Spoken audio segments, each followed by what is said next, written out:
Viewers all over the world, for some of you that are seeing me for the first time, Eze-Ana Ugochi tubelu n'Oraifite ma ọ bụ Ikpọamaka Jugo. Abụ m onye isi nchụaja na Ugochi tubelu na temple. Anyị na-agba afa mmiri emi lụkwazị ọrụ mmụọ dị iche iche. Abụkwazị m onye isi nchụaja na ọdịnala Restoration Evangelical Mission, bụrụ onye mgbasa ozi ọdịnala Igbo. So you can call me a priest or an evangelist. I will answer. My mission is to help people live better life. N'ụbọchị taa n'oge awa nke eziokwu, isiokwu anyị ji wee bịa bụ all you need to know about Akwari-Omumu. Ụfọdụ na-akpọ ya Odo-Omumu, mana ọ bụ ihe akụ mmiri.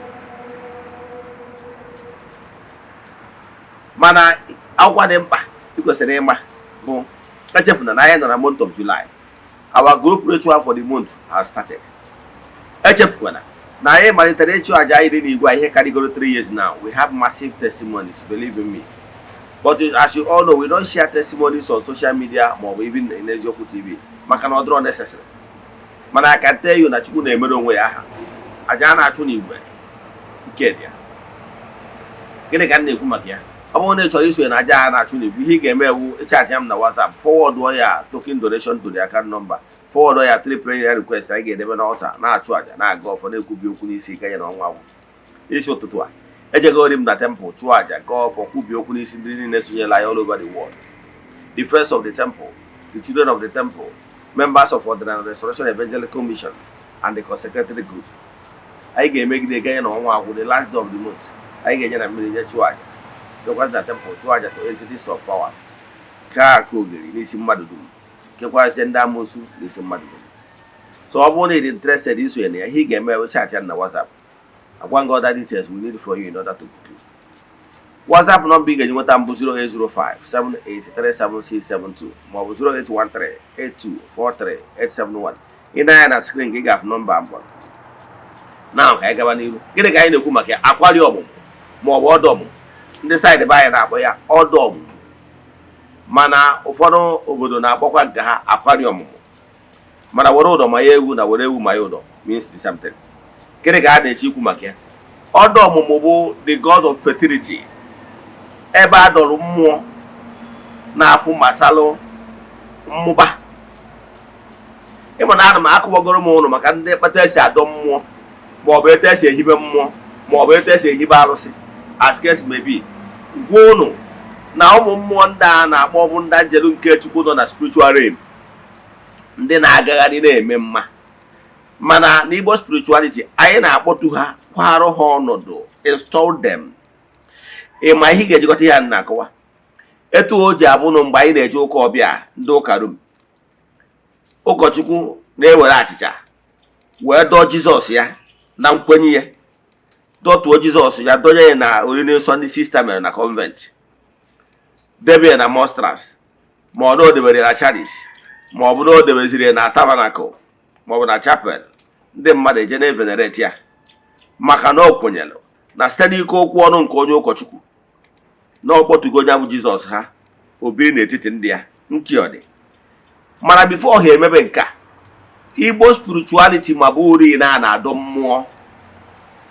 Ndị njelu nke Chukwu a na-agwa gị bụ the entities of powers, from elemental beings to higher entities to prosperities and powers, and then to primordial queen. Ndị a niile bụ mmụọ ị nwere ike ịdọwuru onwe gị depending na ihe imewu na etu isi ghọta how things work in creation. So ndị nna anyị ha ma na ụmụ mmụọ a ndị na-agagharị na-eme mma can actually be summoned. Yes, respectfully summon ọrụ ha, nye ha ọnọdụ, kwarụ ha ọnọdụ, si ha nnọọ.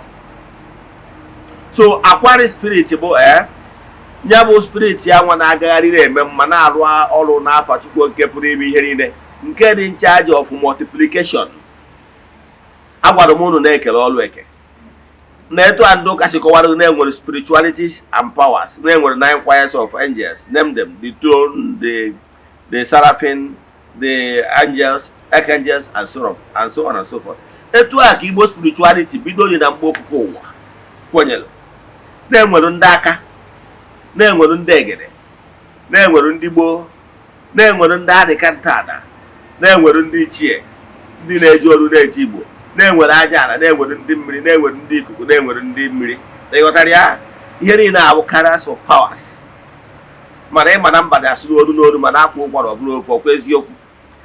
Ndị ọcha asụọ na n'olu oyibo wee gwa gị na-enwere the thrones, the seraphim, the angel, the archangels. Ihe niile abụ n'olu ndị ọcha, mana asụgoro gị nke n'olu be anyị ọgbagharị ntị ọ dị. Ya bụ etu a ka ndị entities of power si agagharị. Their work is to give glory to the Chukwu oke pụrụ ime ihe niile. However, on their work to praise Chukwu oke pụrụ ime ihe niile, ha na-agbakwa abịakwa across man, na-agagharị na-agọzi ndị nke ndị kwere na ike dị ike Chukwu. Maka onwe ndị ekweghị na ike dị ndị a kpọrọ ha atheist, ndị ekweghị na mmụọ dị ile. Ọ bụrụ ha ka m bịara ikwu maka taa. Gịnị ka m na-ekwu maka ya? Abịara m ikwu maka Akwari, the spirit of fertility. Ihe a bụ ndị anjelu nke Chukwu, ndị ọrụ ha bụ ịda agagharị na-aza ekpere na multiply. Ndị ọrụ ha bụ ide ebute ozi ọma na-agwa ndị mmadụ na ọmụmụ dị. Ọ bụrụ ndị ụka akpọọ ya na ọ bụ Gabriel, onye nke akọrọ ya akụkọ na ya bụ biblical story in the Bible, na ọ bụ onye a butere ozi ọma wee gwa Mary na ọ ya amụ nwa. Ịghọtara ya? Then in Igbo spirituality we have something similar. Enwere ndị anjelu nke Chukwu ọrụ ha bụ ibute ozi multiplication. Agbụrụ na-achọ nwa ijekọtara Akwari wee maka ọmụmụ onye ụlọ chọọ multiplication, unu ejegwa ya akụwa ihe njikọwa ya ka ịghọta ya ọfụma. So Akwari bụ spirit of fertility na-agagharị na-eme mma. Mana ọ bụrụ na ezinụlọ kwenye ndị ọ dị mkpa, ha akpọtuo spirit of Akwari na-afụ maka fertility na multiplication, dọọ ya na ngwurube nna ya. Ịghọtara ya? Ka nkọwara ihe enye m Akwari as a layman, kana ma na ụfọdụ n'ime ụlọ ka bụ beginners n'ọdịnala Igbo. Ụfọdụ n'ime ụlọ na-awụ n'ụfịa na-asị tụfịa akwa ọbara Jizọs. O nwere ọbara Jizọs dị ya ka ngwa ụlọ nwere ihe dị ya. Akwari bụ ihe anyị na-awụ ịbatara be onye ọdịnala. O nwere ike ịdị na be mmadụ, o nwere ike ịdị n'obi. Akwari bụ ihe anyị na-awụ ife ọ dị ka mkpu a na-eji aja wee na-arụ ya. Ụfọdụ n'ime ha alụchaa ya, ịfụ ndị ji ego ayọrọ wee design ya. Ego ayọrọ wee mago na ego mmụọ. So ewere ego ayọrọ design ahụ ya niile, ọ na-adị very beautiful. Ịghọtago?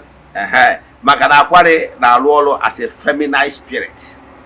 Ịma na nwaanyị nwa ọmụmụ na multiplication ntị ọ dị.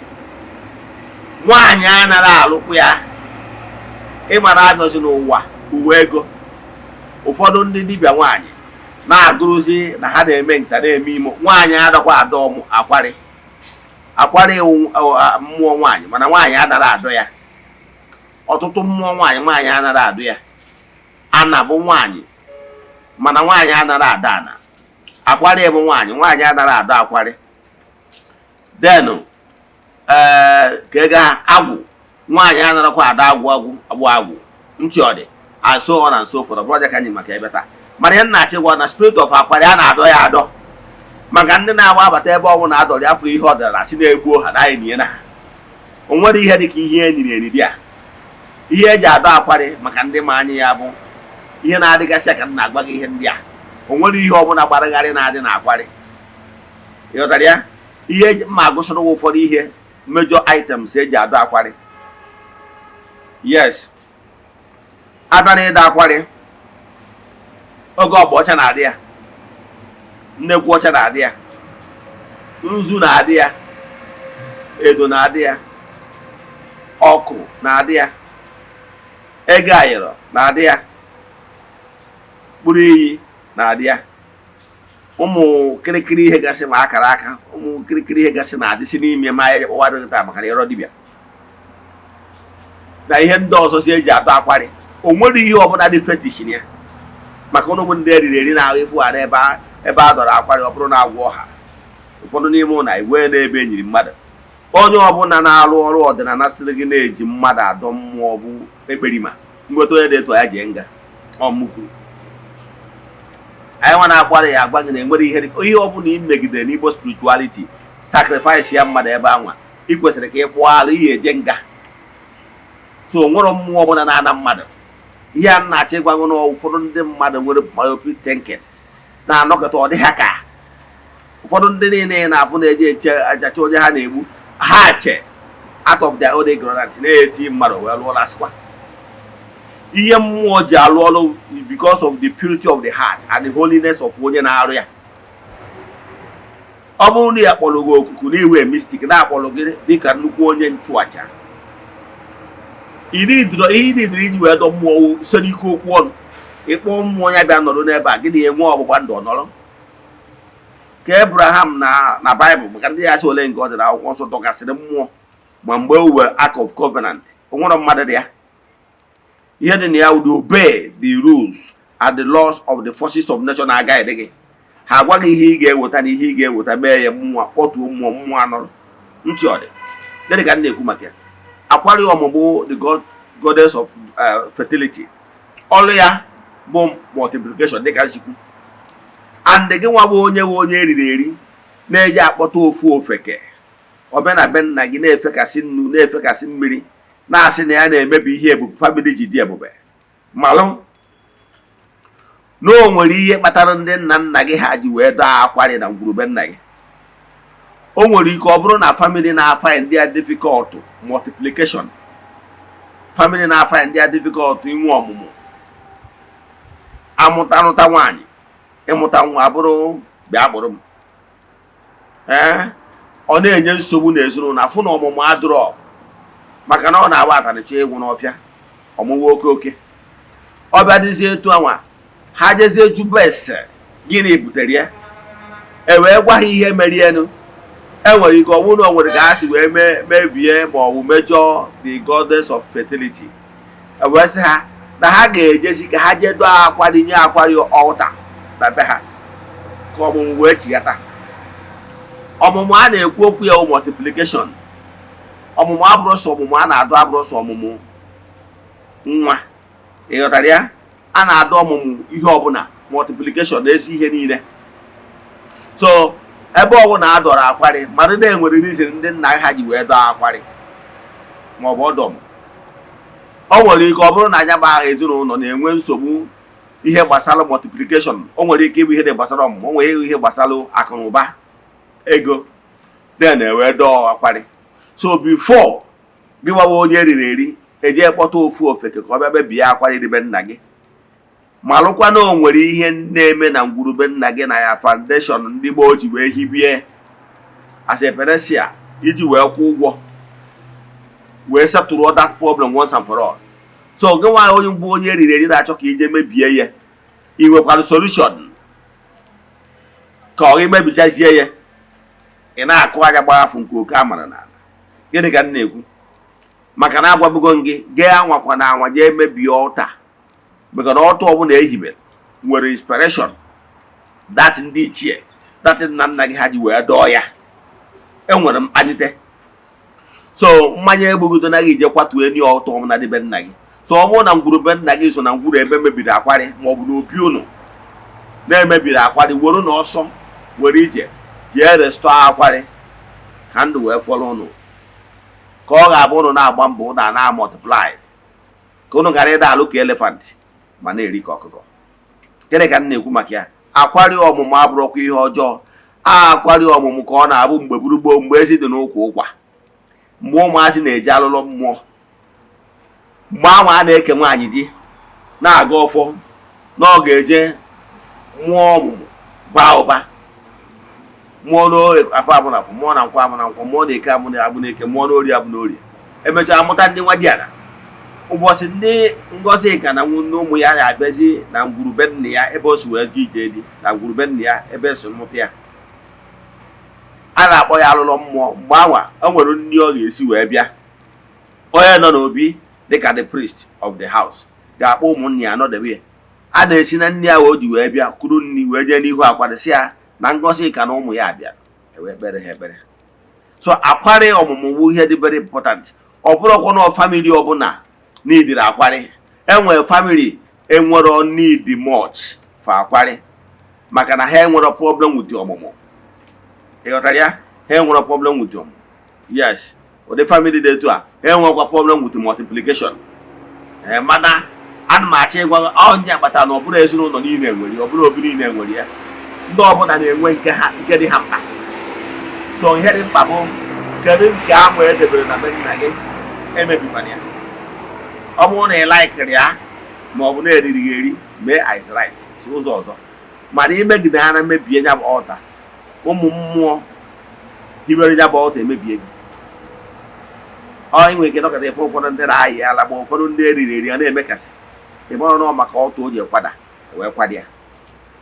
So mara na Akwari-Omumu enwere ọgwụ dị ya na onwere onye eriri di a, onwerekwana ihe ọjọọ eri di a, onwerekwana aja anụmanụ eji alụ ya. Ọ sịmpụtị nke eji adọ akwari ntị ọrị. Ka m kwụsị ebe a. Onwe ozi ihe niile gbasara akwari abụrụ ha ya akụzicha taa, mana ọ bụrụ na ị na-esonyela anyị na-atụsa meseji anyị, na-esonye na peji anyị ka ịmụta so many things kwesịrị ịma gbasara Igbo spirituality. So si ha na m ukwu, onye ọbụla sị gị na-eji mmadụ wee nye akwari, onye gbuwara onye abụrụ mmadụ ihe ọrị, and you cannot swear before aja na akwari na mmadụ ka eji wee ma akwari. Onwe onye nna gị ma ọ bụ na-eriri gị eri, ije chọwa ihe rụrụwa aka, chọwa ihe eji wee mee ịma na ikwesị ka ije nga maka na ịmara ihe adị, ịmara ihe Igbo spirituality. Ka kwụsị ebe a. Nwa ajụjụ chaatị na WhatsApp 08057837672 ma ọ bụ na anya na screen gị. May the blessing of Chukwu Premier be with you all. May you be protected. May you be favored. May you be blessed. May the work of your hands begin to yield fruit. Ọ dịkwa na echiri dị n'oge awa nke eziokwu. A sị m na ọ bụrụ na ọnwa egburu onye ji wee chụ aja, emechaa na ọ ya ekwu ome, udo dịrị onye ọbụla.